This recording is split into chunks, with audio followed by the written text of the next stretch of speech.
اصطفى وسلام على عباده الذين اصطفى أما بعد فأعوذ بالله من الشيطان الرجيم بسم الله الرحمن الرحيم لئن شكرتم لأزيدنكم ولئن كفرتم إن عذابي لشديد قال النبي صلى الله عليه وسلم فإن الإيمان نصفان نصف صبر نصف شكر أو كما قال عليه الصلاة والتسليم رب اشرح لي صدري ويسر لي أمري واحلل عقدة من لساني يفقهوا قولي سبحانك لا علم لنا إلا ما علمتنا إنك أنت العليم الحكيم إن الله وملائكته يصلون على النبي يا أيها الذين آمنوا صلوا عليه وسلموا تسليما اللهم صل على محمد عبدك ورسولك وصل على المؤمنين والمؤمنات والمسلمين والمسلمات صدق الله العظيم وصدق رسوله النبي الكريم ونحن على ذلك لمن الشاهدين والشاكرين والحمد لله رب العالمين. اللہ رب العزت کا بے حد کرم اور احسان ہے. اللہ تعالیٰ نے ہمیں اپنی اصلاح کی فکر کے ساتھ مل بیٹھنے کا یہ موقع عطا فرمایا ہے. اللہ تعالیٰ ہم سب کی اس حاضری کو اس مل بیٹھنے کو قبول فرمائے اور اسے اللہ اپنی رضا کا اور ہم سب کی اصلاح کا ذریعہ بنائے. اس دنیا کی زندگی میں اللہ رب العزت نے ہم میں سے ہر انسان کو بے شمار نعمتوں سے نوازا ہے اور وہ اللہ تعالیٰ کی نعمتیں اتنی ہیں کہ اللہ تعالیٰ خود فرماتے ہیں کہ اگر ان نعمتوں کو شمار کرنا چاہو تو ان نعمتوں کو شمار نہیں کر سکتے. وَإِن تَعُدُّوا نِعْمَةَ اللَّهِ لَا تُحْصُوهَا. اتنی اللہ کی نعمتیں ہیں. بہت سی نعمتیں تو ایسی ہیں کہ جسے انسان محسوس کرتا ہے اور اسے نعمت سمجھتا ہے،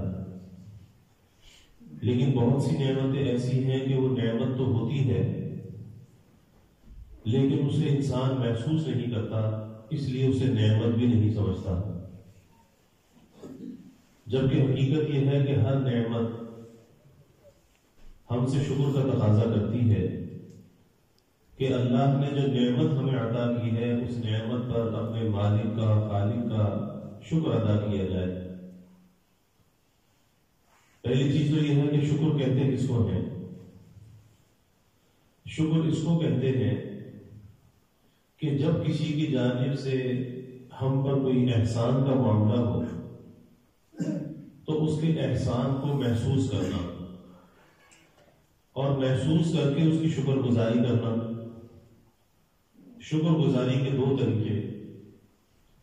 ایک شکر گزاری تو یہ ہے کہ زبان سے اس کا شکر ادا کرنا، شکریہ ادا کرنا، جزاک اللہ کہنا. اور دوسری شکر گزاری یہ ہے کہ اس کی خلاف ورزی نہ کرنا، اس کی حکم عدولی نہ کرنا، کیونکہ اس نے جب احسان کیا ہے تو وہ محسن ہے.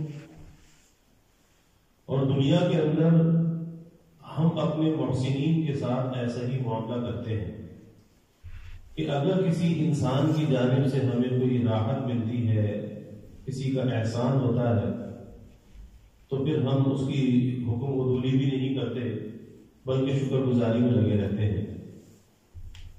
لیکن اللہ رب العزت جو محسن حقیقی ہیں، اللہ رب العزت کی نعمتیں اتنی ہیں کہ جسے انسان شمار بھی نہیں کر سکتا. اس رب کی نعمتوں کے ساتھ اور اس رب کے ساتھ ہمارا وہ معاملہ نہیں ہے کہ جو کسی انسان کے ساتھ ہمارا معاملہ ہے کہ اللہ کی نعمت کو محسوس بھی نہیں کرتے. اکثر یہی کیفیت ہوتی ہے کہ انسان کو کھانا ملتا ہے، لباس ملتا ہے، مکان، سواری، تجارت، ملازمت، بے شمار نعمتیں ہیں، لیکن انسان یہ سمجھتا ہے کہ یہ سب کچھ میری اپنی وجہ سے ہے، میری اپنی کوشش اور کاوش کا نتیجہ ہے۔ یہی وجہ ہے کہ جب اپنی کوشش اور کاوش اسے سمجھتا ہے تو پھر شکر کس کا ادا کرے؟ اس نے کوشش کی تھی، اسے چیز مل گئی، کس کا شکر ادا کرے؟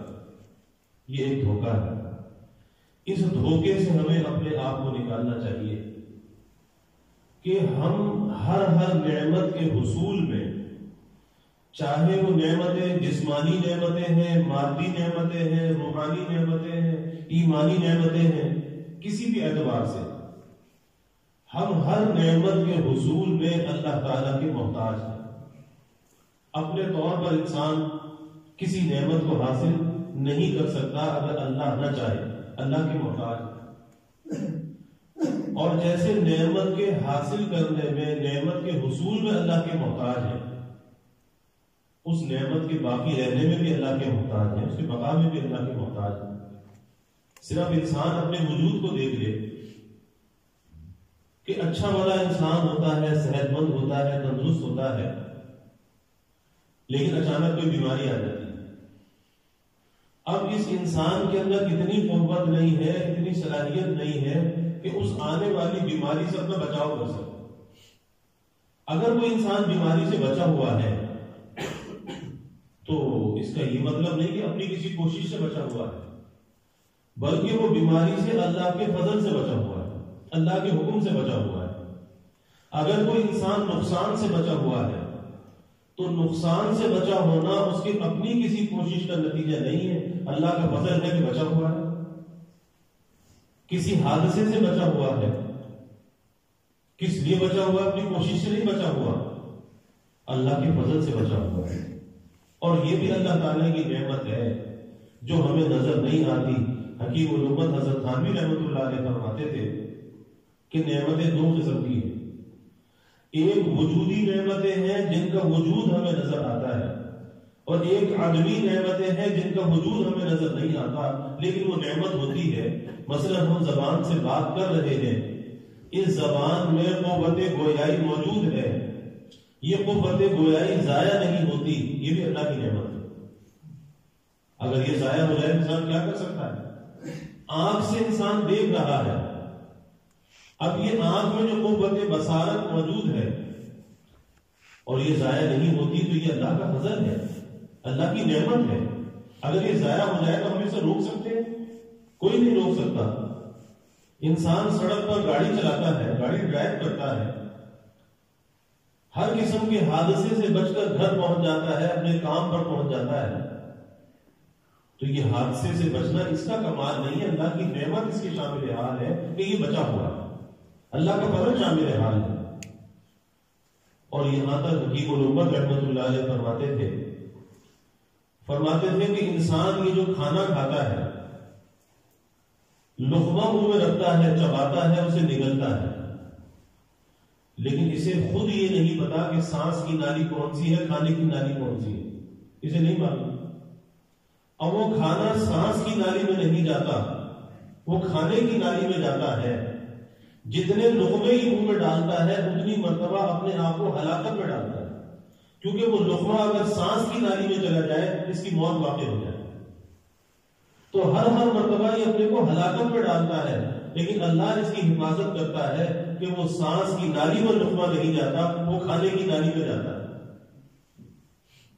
کتنی بڑی نعمت ہے، لیکن نظر نہیں آتی، محسوس نہیں ہوتی۔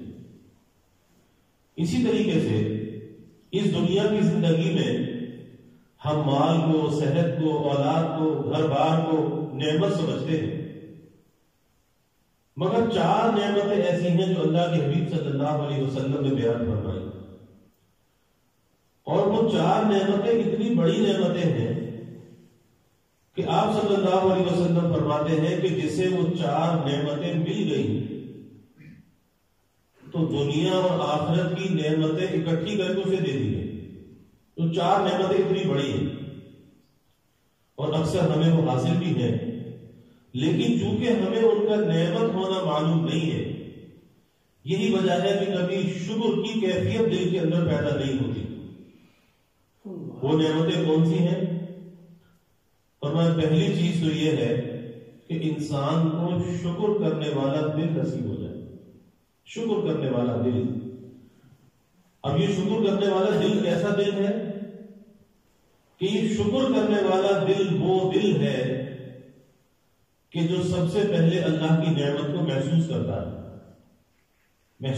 ہے, پھر اللہ کی نعمت کو اللہ کی طرف منسوخ کرتا ہے, اپنی طرف منسوخ نہیں کرتا. وہ یہ نہیں کہتا کہ میری قوت بازو کا کمال ہے. آج تو اولاد, نوجوان اولاد والدین کو کہتی ہے, بوڑھے والدین کو یہ کہتی ہے, تانے دیتے ہیں کہ دیکھیں تمہارے زمانے میں گھر میں کیا تھا, آج اگر گھر میں کچھ نظر آ رہا ہے تو ہماری وجہ سے, تو تانے دیے جاتے ہیں. جبکہ یہ بھول جاتا ہے کہ اگر کچھ نظر آ رہا ہے, ارے انہیں بوڑھے والدین کی دعاؤں کا صدقہ تو ہے اور ان کے وجود کی برکت تو ہے جو کچھ نظر آ رہا ہے. تو نے یہ کیسے سمجھ لیا کہ یہ تیری وجہ سے ہے؟ وہ بوڑھے والدین جن کے اٹھے ہوئے ہاتھ اللہ رد نہیں کرتا, ان کی زبان سے نکلی ہوئی دعاؤں کو اللہ رد نہیں کرتا, اور وہ کتنی اپنی اولاد کے لیے وہ دعائیں کرتے ہیں, لیکن انسان کو ان والدین کی دعائیں نظر نہیں آتی, ان کا وہ مشفق سایہ نظر نہیں آتا. وہ کہتا ہے میری وجہ سے سب کچھ ہوا. تو پہلی چیز جو ہے دل کا یہ محسوس کرنا کہ یہ نعمت ہے. پھر دوسری چیز یہ کہ نعمت دی کس نے ہے؟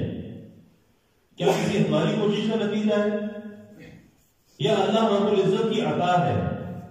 تو شکر کرنے والا جو دل ہے اس نعمت کو اللہ کی طرف منسوخ کرتا ہے, اپنی طرف منسوخ نہیں کرتا. جیسے رسول اللہ صلی اللہ علیہ وسلم کی کیفیت کہ آپ ساری رات اللہ کے سامنے کھڑے رہتے تھے, پاؤں مبارک پر ورم آ جاتا تھا, ساری رات اللہ کے سامنے روتے تھے. کس لیے؟ امت کے غم میں روتے تھے. تو صحابہ نے عرض کیا کہ یا رسول اللہ صلی اللہ علیہ وسلم, آپ اتنی مشقت کیوں برداشت کرتے ہیں جب اللہ نے قرآن میں آپ سے وعدہ کر لیا جنت کے اعلیٰ درجات کا اور آپ کی اگلی پچھلی خطاؤں کی معافی کا اعلان کر دیا, تو پھر آپ کو تو مطمئن ہو جانا چاہیے, آپ اتنی مشقت کیوں برداشت کرتے ہیں؟ وہی بات کہ اللہ کے احسان کو محسوس کرنا. کیا فرمایا؟ افلا اکون عبدا شکورا, کیا اپنے رب کا شکر گزار بندہ نہ بنوں؟ یعنی جس رب نے بشارتیں عطا کی ہیں, درجات عطا کیے ہیں, تو پھر اس رب کی شکر گزاری کیسے چھوڑ دوں؟ حضرت موسیٰ علیہ السلام کہیں راستے سے جا رہے تھے, اللہ سے ہم کلامی کے لیے جا رہے ہیں, کوئی دور پر دیکھا کہ راستے میں ایک پتھر رو رہا ہے. پوچھا کہ بھائی تیرے رونے کا سبب کیا ہے؟ کہا کہ جب سے مجھے یہ پتا چلا کہ جہنم کا جو ایندھن ہے وہ انسان اور پتھر ہوں گے. جہنم کا ایندھن اللہ قرآن پاک میں فرماتا ہے یا ایھا الذین آمنوا قوا انفسکم واہلیکم نارا وقودھا الناس والحجارہ, کہ ایمان والوں اپنے آپ کو اپنے گھر والوں کو دوزخ کی آگ سے بچاؤ. وہ کون سی آگ کہ جس کا ایندھن جو ہوگا وہ انسان اور پتھر ہوں گے. تو کہا کہ اس لیے رو رہا ہوں. موسیٰ علیہ السلام نے اللہ سے دعا کی کہ یا اللہ اس پتھر کو جہنم سے نجات دے دے, اور نبی کی دعا مقبول ہوتی ہے. اللہ کی طرف سے پیغام آ گیا کہ اس کو بشارت دے دو کہ اسے جہنم سے نجات مل گئی. اسے خوشخبری سنا دی, بشارت دے دی. حضرت موسیٰ علیہ السلام چلے گئے. جب واپس لوٹ کر آئے تو دیکھا کہ پتھر پہ رو رہا. پوچھا کہ بھائی اب تو تجھے بشارت مل چکی, اب تیرے رونے کا سبب کیا ہے؟ تو کیا جواب دیا؟ پتھر تھا. کہتا ہے کہ جس رونے سے یہ بشارت ملی اس رونے کو کیسے چھوڑ دوں؟ اب یہ کیا ہے؟ یہ شکر گزاری ہے. تو اللہ کے حبیب صلی اللہ علیہ وسلم فرماتے ہیں کہ یہ 4 نعمتیں ایسی ہیں یا یہ 4 دولتیں ایسی ہیں کہ جس کو یہ مل جائیں یوں سمجھو کہ دنیا اور آخرت کی ساری نعمتیں جمع کر کے اس کو دے دی. تو پہلی چیز یہ ہے کہ شکر کرنے والا دل, اور بھائی اس دل کو جو ہے شکر کرنے والا بنانا چاہیے. اور جب یہ دل شکر کرنے والا کیسے بنتا ہے؟ یہ دل شکر کرنے والا اس وقت بنتا ہے جب اسے ما سوی اللہ سے خالی کرتے ہیں. اللہ کے غیر سے اسے خالی کرتے ہیں. دنیا کی محبت، مال کی محبت اور دنیا کے فتنے، آزادی کا فتنہ، بے حیائی کا فتنہ، اور بالخصوص اس زمانے میں یہ سوشل میڈیا کا فتنہ کہ جس نے آج ناجائز تعلقات کی بات کو کھول دیا ہے. تو جب ان چیزوں سے اپنے دل کو خالی کرتا ہے، اور خالی کرنے کا مقصد یہ نہیں ہے کہ انسان کھانا چھوڑ دے، پینا چھوڑ دے، بیوی بچوں کو چھوڑ دے، کہیں نکل جائے، اپنی ملازمت تجارت کو چھوڑ دے. خالی کرنا یہ نہیں. خالی کرنا یہ ہے کہ دنیا کی محبت اس کے دل میں نہ ہو. ہاں دنیا اس کے ہاتھ میں تو ہو لیکن دل کے اندر نہ ہو، کیونکہ دل اللہ نے اپنے لیے بنایا. یہ دل مال کے لیے نہیں بنایا، کسی ناجائز محبت کے لیے نہیں بنایا، اللہ نے اپنے لیے بنایا. خواجہ عبید اللہ احرار رحمۃ اللہ علیہ بڑے درجے کے مشائخ نقشبند میں سے ہوئے، بڑے اللہ والے، لیکن دنیا کے اعتبار سے ٹھاٹ باٹ بھی بہت ہے، بے شمار نعمتوں کی فراوانی تھی. ملا جامی رحمۃ اللہ علیہ اللہ والے گزرے ہیں. ان کے دل میں یہ خیال ہوا کہ کسی اللہ والے سے بیعت ہونا چاہیے، تو تلاش کرتے کرتے خواجہ عبید اللہ احرار رحمۃ اللہ علیہ کے یہاں پہنچ گئے. جب وہاں جا کر دیکھا تو ان کے ذہن میں بزرگی کا تصور یہ تھا کہ کوئی جھونپڑی ہوگی، پھٹا پرانا لباس ہوگا، اس طرح کی وہ تنگ دستی کی زندگی ہوگی. یہ ان کی ذہن میں بزرگی کا معیار تھا. لیکن وہاں جا کر جو دیکھا تو عالیشان قالین بچھے ہوئے ہیں، گاؤں تکیے لگے ہوئے ہیں، خدام خدمت کر رہے ہیں. جب یہ سب کچھ دیکھا تو ان کے دل میں یہ خیال پیدا ہوا کہ یہ کیسے اللہ والے ہیں کہ اتنا ٹھاٹ باٹ ان کے پاس ہے. تو ایک فارسی کا ایک مصرع کہا کہ نمردست آنکھ دنیا دوست دارت، کہ وہ اللہ والا نہیں ہو سکتا جو دنیا کو دوست رکھے. بس یہ کہا اور وہاں سے چلے گئے. قریب میں ایک مسجد تھی، مسجد میں جا کر سو گئے. اب جب سوئے تو خواب دیکھتے ہیں کہ میدان حشر قائم ہے، لوگوں کے اعمال کا حساب ہو رہا ہے، ان کی بھی اللہ کے سامنے پیشی ہو گئی. اب جب اعمال کا وزن ہوا تو ایک نیکی کی کمی رہ گئی کہ ایک نیکی کہیں سے لے آؤ تو تمہارا کام بن جائے. اب اس میدان حشر میں کون کس کو نیکی دے؟ وہاں تو پیدا کرنے والی ماں بھی انکار کر دے گی کہ تو میرا بیٹا نہیں، دوست بھی انکار کر دے گا کہ تو میرا دوست نہیں. اب یہ پریشان پڑے کہ ایک نیکی مل جائے تو میرا کام بن جائے. اتنے میں دیکھا کہ ایک سواری پر ایک بزرگ آ رہے ہیں، ان کے ساتھ خدام بھی. انہوں نے کہا کہ وہ اس سے پوچھے یہ کیوں پریشان ہے؟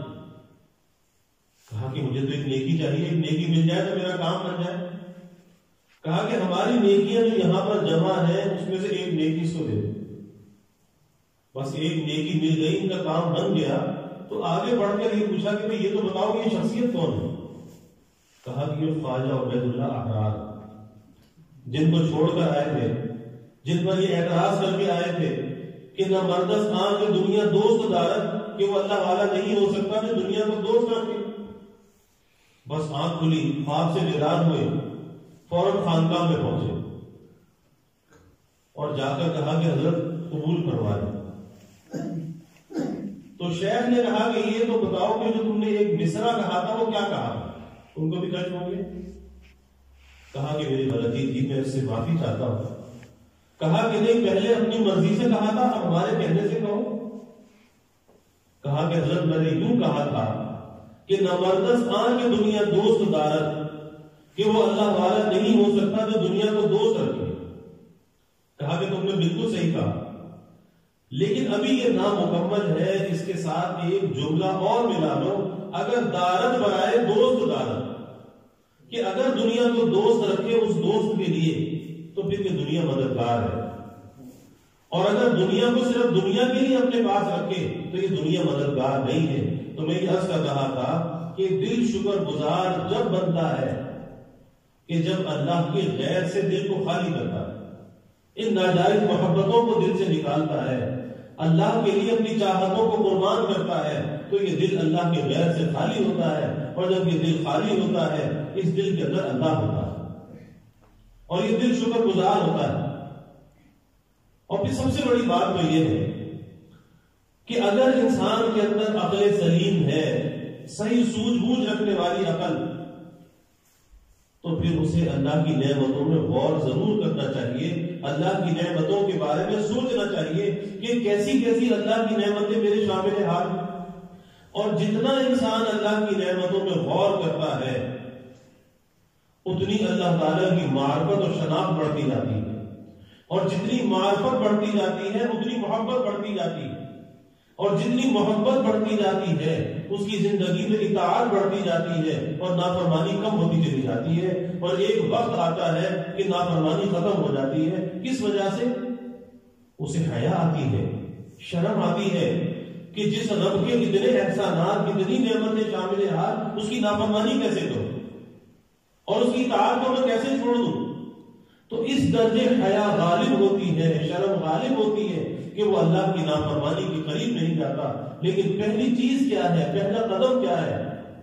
اللہ کی نعمتوں میں غور کرنا اور سوچنا۔ آج اس کا ہمارے پاس وقت نہیں ہے کہ کبھی تنہائی میں بیٹھ کر اللہ کی نعمتوں کے بارے میں سوچے تو صحیح، غور تو کریں، کیونکہ محبت ہمیشہ بقدر معرفت ہوتی ہے، اور معرفت کس چیز سے بڑھتی ہے؟ معرفت کسی بھی چیز کے اندر تدبر اور تفکر کرنے سے بڑھتی ہے۔ تو بھائی ہمیں اللہ کی نعمتوں پہ غور کرنا چاہیے۔ جتنا انسان غور کرتا جاتا ہے معرفت بڑھتی جاتی ہے، معرفت بڑھتی جاتی ہے، شکر گزاری بڑھتی جاتی ہے۔ تو پہلی چیز شکر گزار دل مل جائے، یہ دنیا اور آخرت کی گویا کی ساری نعمتیں جمع کر کے دیتی ہے شکر گزاری کرنے والا دل۔ اور دوسرے فرمایا اللہ کا ذکر کرنے والی زبان، اللہ کا ذکر کرنے والی زبان۔ ہر زبان تو ہم سب کے پاس ہے، لیکن کیا یہ زبان اللہ کا ذکر کرتی ہے؟ جبکہ اس اعضائے انسانی میں، اس وجود انسانی میں سب سے زیادہ نیکیاں کمانے کا ذریعہ، نیکیوں کے حصول کا ذریعہ اگر کوئی چیز ہے یہ زبان ہے، اور سب سے زیادہ جہنم میں لے جانے والی کون سی چیز ہے؟ وہ بھی یہ زبان ہے۔ اللہ کے حبیب صلی اللہ علیہ وسلم نے فرمایا جب معراج سے آپ کی واپسی ہوئی، فرمایا کہ میں نے جہنم میں جو لوگوں کی زیادہ تعداد دیکھی اس کا سبب زبان کی بے احتیاطی، زبان کی بے احتیاطی۔ اور یہاں پر فرمایا آپ صلی اللہ علیہ وسلم نے، آج بہت سے لوگ رزق کی تنگی کا ہنر ہوتے ہیں کہ آخر اس رزق کی تنگی کیوں آتی ہے؟ ارے بھائی اللہ کا فضل تو متوجہ ہے، اور وہ فضل ہر انسان کے شامل حال ہوا چاہتا ہے، اللہ تو دینا چاہتا ہے، لیکن اللہ دینا چاہتا ہے، بندہ لینا نہیں چاہتا۔ کیسے لینا نہیں چاہتا؟ اللہ کے حبیب صلی اللہ علیہ وسلم نے فرمایا کہ اللہ کا فضل انسان کی طرف متوجہ ہوتا ہے، آ رہا ہوتا ہے، اور فضل کس چیز کا نام ہے؟ فضل روزی کا نام ہے، رزق کا نام ہے، کہ آسمانوں سے وہ رزق آ رہا ہوتا ہے۔ رزق وہ نہیں جو ہم زمین میں تلاش کرتے ہیں، رزق تو آسمانوں سے آتا ہے۔ اللہ قرآن پاک میں فرماتا ہے وَفِي السَّمَاءِ رِزْقُكُمْ وَمَا تُوعَدُونَ، کہ جس رزق کا تم سے وعدہ ہے وہ رزق آسمانوں سے نازل کیا جاتا ہے، وہ زمین سے نہیں آتا۔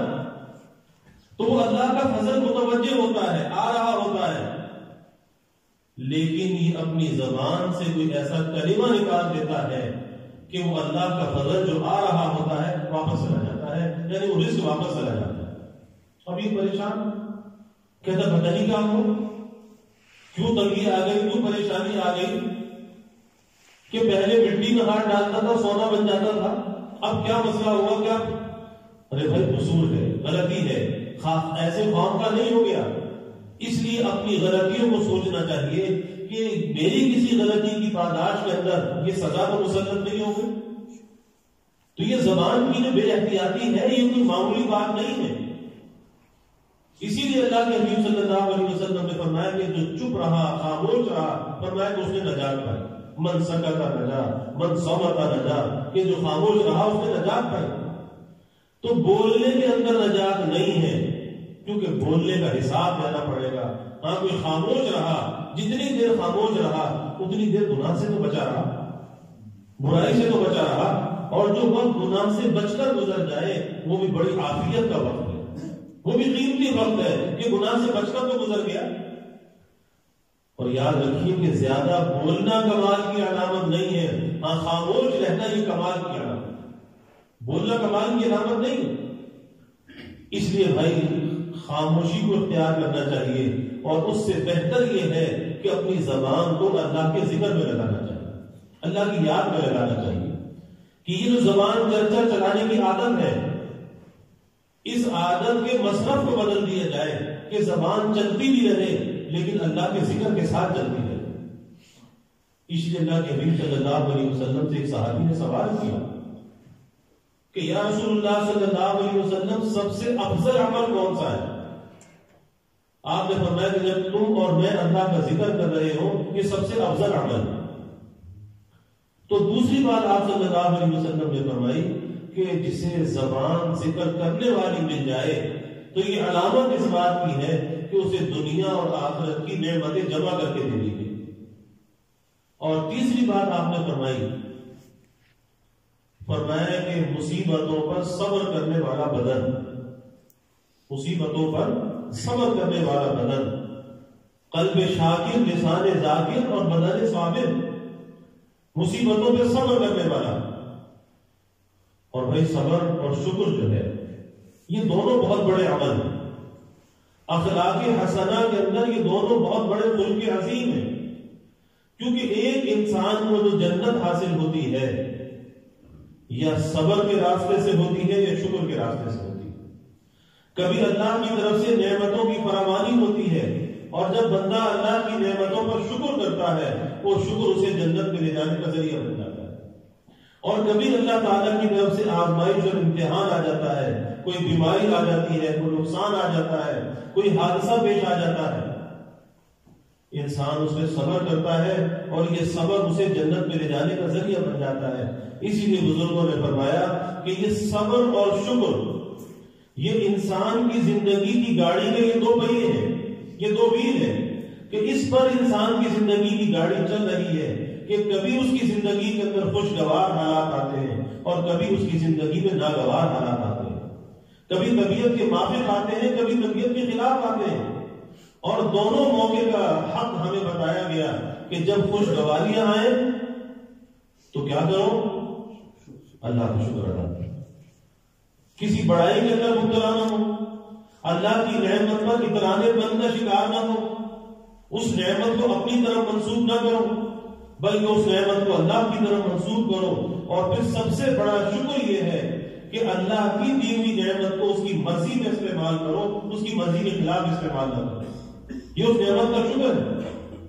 اور جب طبیعت کے خلاف کوئی ناگوار بات پیش آئے، اور یہ دنیا ہے، اس دنیا کی زندگی میں ناگواریاں پیش آئیں گی، وہ بیوی کی جانب سے بھی آئیں گی، اولاد کی جانب سے بھی آئیں گی، وہ معاشرے کی جانب سے بھی آئیں گی، تو یہ نہیں کہنا چاہیے کہ جی یہ ناگواری کیوں پیش آ گئی، یہ دنیا ہے، یہ جنت نہیں ہے، جنت میں جائے گا تو کوئی تکلیف نہیں ہوگی، لیکن یہاں تو صبر اور شکر کے ساتھ گزارا کرنا ہے۔ تو جب کوئی ناگواری پیش آئے اس وقت کیا کرنا چاہیے؟ اس وقت صبر کرنا چاہیے، اور صبر کتنا بڑا عمل ہے۔ اللہ کہتا ہے کہ صابرین کے ساتھ میری معیت ہوتی ہے، ان اللہ مع الصابرین، اور جس کے ساتھ اللہ کی معیت ہو اسے پریشان ہونا چاہیے۔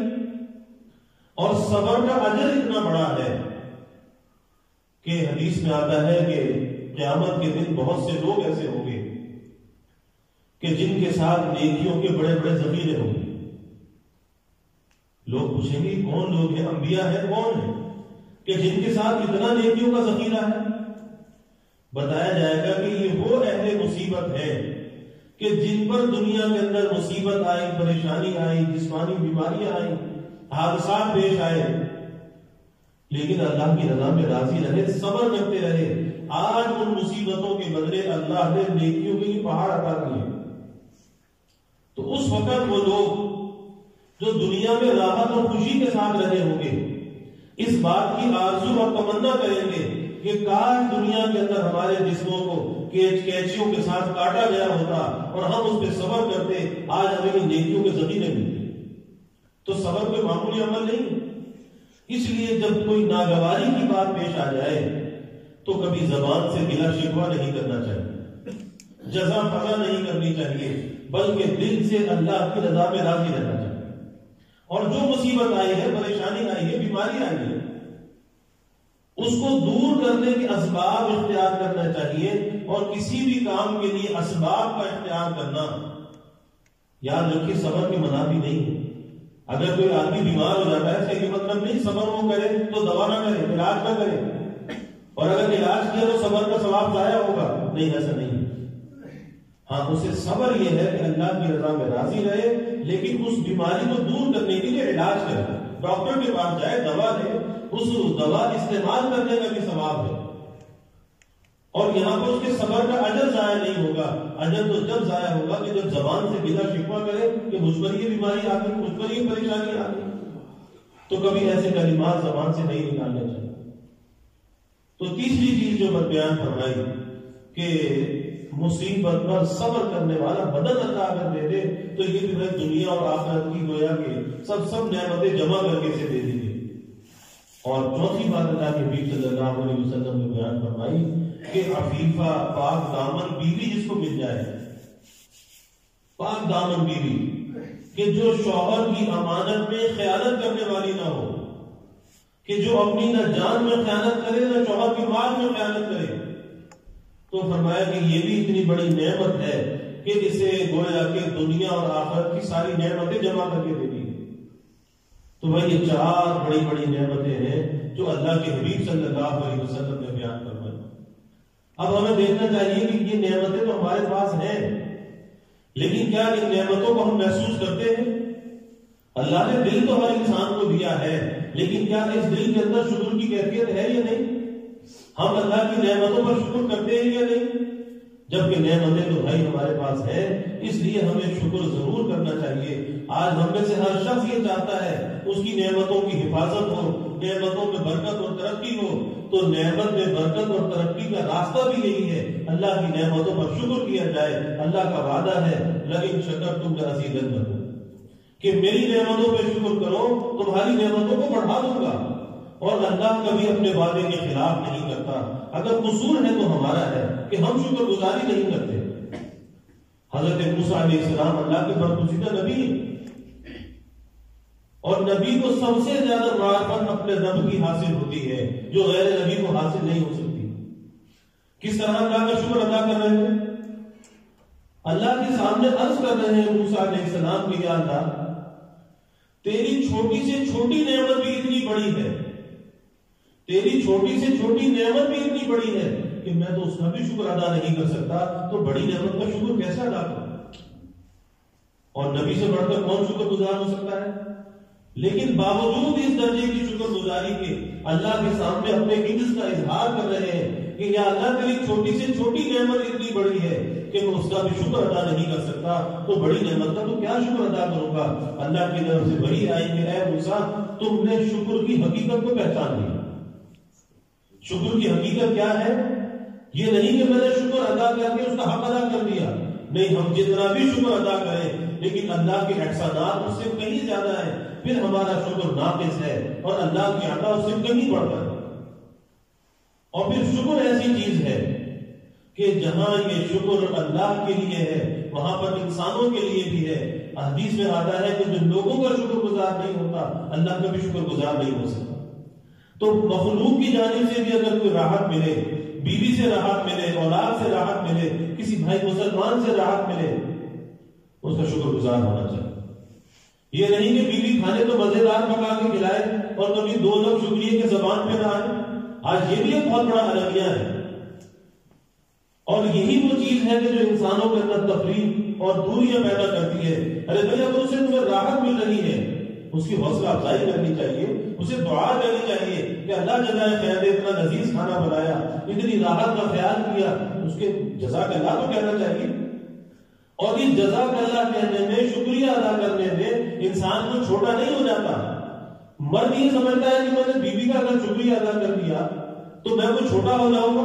یاد رکھیے کہ ایسے چھوٹا نہیں ہوتا، بلکہ اللہ کی نظر میں بڑھ جاتا ہے، کیونکہ اللہ کا شکر گزار بندہ بن جاتا ہے.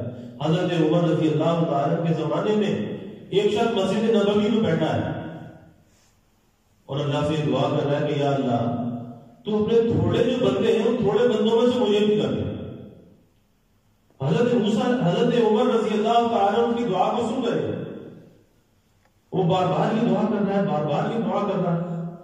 جب وہ دعا سے فارغ ہوا، حضرت عمر رضی اللہ تعالیٰ عنہ نے بلایا اور کہا کہ بھائی میں تیری دعا کا مطلب نہیں سمجھا کہ تو کیا دعا کر رہا ہے کہ اپنے قلیل بندوں میں، تھوڑے بندوں میں یا اللہ مجھے شامل کر دے. اس نے کہا کہ امیر المومنین، آپ نے قرآن پاک کی آیت نہیں پڑھی کہ اللہ قرآن میں کہتا ہے وَقَلِيلٌ مِّنْ عِبَادِيَ الشُّكُورُ. اللہ کہتا ہے کہ میرے شکر گزار بندے بہت تھوڑے ہیں، بہت قلیل ہیں. تو میں اللہ سے یہ کہہ رہا ہوں کہ وہ جو قلیل بندے ہیں، جو تیرے شکر گزار بندے ہیں، یا اللہ مجھے ان شکر گزار بندوں میں سے کر دیجیے. اور حقیقت یہی ہے کہ دو چیزیں ایسی ہیں، دو کام ایسے ہیں، اگر وہ دو کام ہم اپنی زندگی کے اندر شامل کر لیں تو یہ دونوں چیزیں اللہ سے سب سے زیادہ قریب کرنے والی ہیں. ایک تو انسان کو دعاؤں کا اہتمام زیادہ کرنا چاہیے. یہ نہیں کہ خالی ہاتھ اٹھائے، چہرے پہ پھیرے اور چل دیے، پتہ نہیں کیا مانگا، کس سے مانگا، کچھ نہیں کرنا. دعا وہ جو اللہ سے لگ لپٹ کے مانگا جائے، اسے قاضی الحاجات اور حل مشکلات سمجھ کے مانگا جائے، یقین کے ساتھ مانگا جائے، اور مانگتے مانگتے تھکنا نہیں چاہیے. جتنا چاہے اللہ سے مانگو. تو یہ دعا ایسا عمل ہے کہ جو سب سے زیادہ بندے کو اللہ سے قریب کرنے والا ہے. جتنی زندگی میں دعائیں بڑھتی جاتی ہیں، آپ دیکھ لیجیے رسول اللہ صلی اللہ علیہ وسلم کی حیات طیبہ، کتنی مناجات، کتنی دعائیں. تو یہ دعا بندے کو اللہ سے قریب کرتی ہے اور اللہ پر بندے کا یقین بڑھاتی ہے، بے یقینی کو اندر سے دور کرتی ہے. اور دوسری چیز ہے شکر گزاری ہے کہ جب بندہ شکر گزاری کے اندر لگتا ہے تو سب سے بڑا فائدہ یہ ہوتا ہے کہ بندے کی نظر اپنے اوپر سے ہٹ جاتی ہے. وہ اللہ کی نعمت کو اپنی طرف منسوب نہیں کرتا بلکہ وہ اللہ کی طرف منسوب کرتا ہے. عجب سے، خود پسندی سے، بڑائی سے بچ جاتا ہے. اسی لیے بزرگوں نے فرمایا کہ انسان کے اندر جو برے اخلاق ہیں، اخلاق رذیلہ ہیں، ان اخلاق رذیلہ کی جڑ اگر اندر سے کٹتی ہے، اسی شکر کے ذریعے سے کٹتی ہے کہ بندہ شاکر محض بن جائے، اللہ کا شکر گزار بندہ بن جائے. اور بھائی شکر گزاری آسان بھی بہت ہے، صرف تھوڑے سے استحضار کی ضرورت ہے، فکر کی ضرورت ہے. اگر وہ فکر اندر بیدار ہو جائے تو آدمی چلتے پھرتے اٹھتے بیٹھتے ہر وقت اللہ کی نعمتوں پر شکر ادا کرے. لیکن آج تو افسوس ہے کہ یہ موبائل فون جو آج ہمارے ساتھ ہے، یہ سوشل میڈیا جو ہمارے ساتھ ہے، یہ ہمیں کچھ کرنے نہیں دیتا اور ہم ہیں اسے چھوڑتے نہیں. کتنا اس کے اندر وقت ضائع ہو رہا ہے اور کتنی ذہنی آوارگی اور آزادی بڑھتی چلی جا رہی ہے، بے حیائی بڑھتی چلی جا رہی ہے. چاہے مرد ہو یا خواتین ہو، آج ایسے بے راہ روی کا شکار ہے کہ جس نے آج ہمیں پستی اور گراوٹ کا شکار کر دیا. آپ اندازہ لگائیں کتنا وقت کا ضائع ہوتا ہے اور کتنا یہ وقت کا دشمن ہے. اور جتنی دیر انسان اس کو استعمال کرتا ہے، کبھی اس کی زبان پر اللہ کا نام نہیں آتا. اور بہت سے لوگ اچھے ارادے سے اسے کھولتے ہیں کہ جی کوئی بیان سنیں گے، کچھ اور تلاوت سنیں گے، لیکن وہاں پہ پیدل پہ ایسی بے حیائی کی چیزیں آ رہی ہوتی ہیں کہ بجائے اس کے کہیں سے وہ کہیں پہنچ جاتا ہے. تو بھائی ایسی لعنتوں سے بچنا چاہیے. اللہ نہ کرے کہ غفلت کی حالت میں موت آ جائے تو کتنی بری وہ موت ہوگی. موت تو برحق ہے، موت تو آنی ہے، اور ہر آدمی کے دل میں کہ آرزو اور تمنا ہے تو اسے موت آئے، اللہ کے دھیان والی، اللہ کے ذکر والی موت آئے. اور اس حالت میں اگر موت آئی تو کیسی موت ہوگی؟ کیا وہ اللہ کے ذکر کے ساتھ ہوگی؟ آج بہت سے لوگ گھروں کے اندر یہ کام کرتے ہیں. ایک جگہ میرا سفر ہوا، ایک صاحب کے والد صاحب تھے، بوڑھے تھے، بستر پر تھے. اب ان کے سامنے ٹیلی ویژن کی اسکرین لگا دی ہے، وہ ٹیلی ویژن دیکھتے دیکھتے سو رہے ہیں اور جاگتے جاگتے پھر دیکھنے لگتے ہیں، پھر سو جاتے ہیں، پھر دیکھنے لگتے ہیں. اب وہ برے مناظر، فحش مناظر، وہ موسیقی، وہ میوزک، وہ سارا دن چل رہا. تو میں نے ان کے بیٹے سے کہا، میں نے کہا بھائی بات تو بتاؤ کہ اللہ آپ کے والد کا سایہ سلامت رکھے، لیکن بتاؤ موت تو برحق ہے. اور یہ جو لعنت آپ نے ان کے سامنے چلا کر چھوڑی عمر کے اس حصے میں کہ اس بڑھاپے کے بعد تو آگے کوئی منزل بھی نہیں ہے، اب تو خبر کی منزل قریب ہے. تو آپ مجھے بتاؤ کہ اس کو دیکھتے دیکھتے اگر موت کا وقت آ گیا تو وہ موت کیسی موت ہوگی؟ کیا زبان پہ کلمہ آئے گا؟ اللہ کا نام آئے گا؟ اللہ کا دھیان آئے گا؟ کہتے نہیں. تو تو پھر میں نے کہا یہ ان کے ساتھ خیر خواہی نہیں ہے، آپ ان کے ساتھ دشمنی کر رہے ہیں۔ ارے ان کے سامنے تو کوئی ایسی چیزیں رکھو کہ ان کا دھیان اللہ کی طرف قائم رہے، ان کے ہاتھ میں تسبیح دے دو تاکہ اللہ اللہ یہ کرتے رہے، اور موت کا وقت آئے تو اللہ کے نام کے ساتھ دنیا سے جائیں۔ تو آج یہ موبائل فون کا بھی بھائی یہی حال ہے، چاہے مرد ہو یا خواتین ہو، جتنی دیر آدمی اس کو استعمال کرتا ہے کبھی اس کی زبان پہ اللہ کا نام نہیں آتا، اس سے بڑھ کر اور کیا نقصان ہوگا۔ اس لیے ہمیں اپنے نقصان کا اندازہ کرنا چاہیے اور ان لعنتوں کو بھائی چھوڑنا چاہیے۔ تو بھائی اللہ کے نبی صلی اللہ علیہ وسلم نے 4 نعمتوں کا ذکر فرمایا کہ جسے یہ 4 نعمتیں مل گئیں اسے دنیا اور آخرت کی ساری نعمتیں جمع کر کے دے دی گئیں۔ فرمایا کہ شکر کرنے والا دل، اور اللہ کا ذکر کرنے والی زبان، اور مصیبتوں پہ صبر کرنے والا بدن، اور عفیفہ پاک دامن بیوی جس کو مل جائے، یہ 4 چیزیں مل جائیں اسے دنیا اور آخرت کی ساری نعمتیں مل گئیں۔ اور یہ نعمتیں بھائی حاصل ہیں تو ہمیں اس پہ اللہ کا شکر ادا کرنا چاہیے۔ اللہ ہمیں اپنے شکر گزار بندوں میں بنائے، اللہ ہمیں ذکر کرنے والی زبان عطا فرمائے، اور غفلت والی زندگی سے اللہ ہم سب کی حفاظت فرمائے۔ وآخر دعوانا الحمد للہ رب العالمین والعاقبۃ للمتقین والصلاة والسلام علی اشرف الانبیاء والمرسلین اللهم صل على سيدنا ومولانا محمد وعلى آل سيدنا ومولانا محمد صلاة تنجينا بها من جميع الأهوال والآفات وتفضيلنا بها جميع الحاجات وتطهرنا بها من جميع السيئات وترفعنا بها عندك أعلى الدرجات وتبلغنا بها أقصى الغايات من جميع الخيرات في الحياة وبعد الممات إنك على كل شيء قدير اللهم رب الحل والحرم ورب المشعر الحرام ورب البيت الحرام ورب الركن والمقام أبلغ لروح سيدنا ومولانا محمد منا السلام ربنا آتنا في الدنيا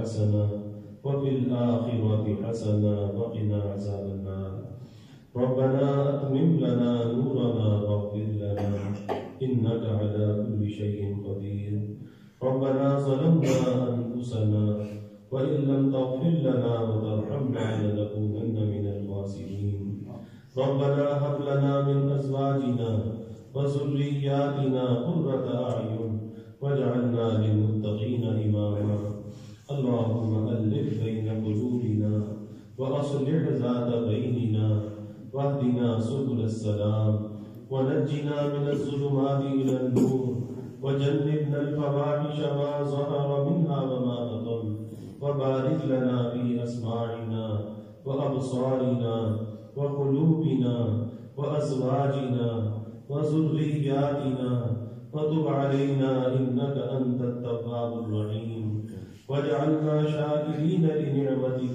مسنين بها قابليها وأتمها علينا اللهم افتح أقفال قلوبنا بذكرك وأتمم علينا نعمتك وأسبغ علينا من فضلك واجعلنا من عبادك الصالحين اللهم افتح مسامع قلوبنا لذكرك وارزقنا طاعتك وطاعة رسولك وعملا بكتابك اللهم طهر قلوبنا من النفاق وأعمالنا من الرياء وألسنتنا من الكذب وأعيننا من الخيانة فإنك تعلم خائنة الأعين وما تخفي الصدور اللهم إنا نعوذ بك من جهد البلاء ودرك الشقاء وسوء القضاء وشماتة الأعداء اللهم إنا نعوذ بك من زوال نعمتك وتحول عافيتك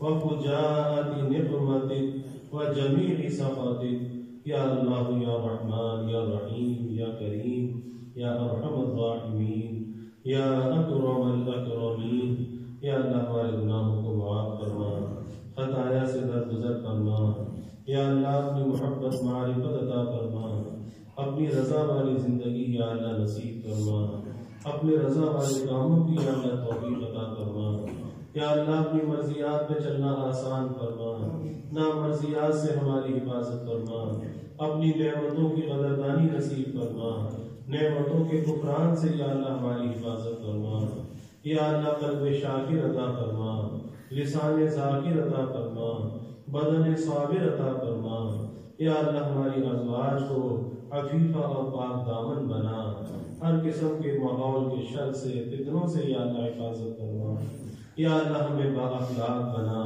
با کردار بنا، با گفتار بنا، بڑوں کا اکرام کرنے والا بنا، چھوٹوں پر شفقت کرنے والا بنا، خلق خدا سے درگزر کرنے والا بنا، آزادی کے فتنوں سے حفاظت فرما، بے حیائی کے فتنوں سے حفاظت فرما، یا اللہ ہمارے نوجوان بچے بچیوں کی حفاظت فرما، ہماری خواتین کی حفاظت فرما، سب کو با پردہ بنا، با حیا بنا، با کردار بنا، یا اللہ عفیفہ اور پاک دامن بنا، یا اللہ عفت کی، عزت کی، آبرو کی حفاظت فرما، یا اللہ ہم میں سے کسی کو بھی رسوا نہ فرما، یا اللہ ہم میں سے کسی کو بھی رسوا نہ فرما، یا اللہ ستاریت کا معاملہ فرما، غفاریت کا معاملہ فرما، عفو و درگزر کا یا اللہ معاملہ فرما، یا اللہ سب کے دلوں میں جو نیک ارادے ہیں، خواہشات ہیں، بعافیت اس کی تکمیل فرما، ہر قسمی حاجات کو یا اللہ پورا فرما، ہر قسمی پریشانیوں کو یا اللہ دور فرما، ہر قسمی بیماریوں سے یا اللہ حفاظت فرما، ہر ناگہانی بلا اور مصیبت سے یا اللہ حفاظت فرما، زمینی آسمانی آفات سے یا اللہ حفاظت فرما، موذی امراض سے یا اللہ حفاظت فرما، یا اللہ سب کے علم میں، عمل میں، رزق میں خوب خیر و برکت عطا فرما، ابواب رزق یا اللہ کشادہ فرما، رزق آسان عطا فرما، حلال عطا فرما، برکت والا عطا فرما، یا اللہ رزق ظاہر بھی عطا فرما، رزق باطن بھی عطا فرما، کبھی یا اللہ مخلوق کا محتاج نہ بنا، یا اللہ ہمیشہ اپنا محتاج بنا کے رکھنا، اپنے در کا سائل اور بھکاری بنا کے رکھنا، یا اللہ اپنے غیر سے ہماری امیدوں کو قطع فرما، اپنی ذات عالی کا یقین ہمارے دلوں میں پیدا فرما، یا اللہ ہر امید کو اپنی ذات سے وابستہ کرنے والا بنا، یا اللہ ایمان کی ترقی عطا فرما، اعضاء کی سلامتی عطا فرما،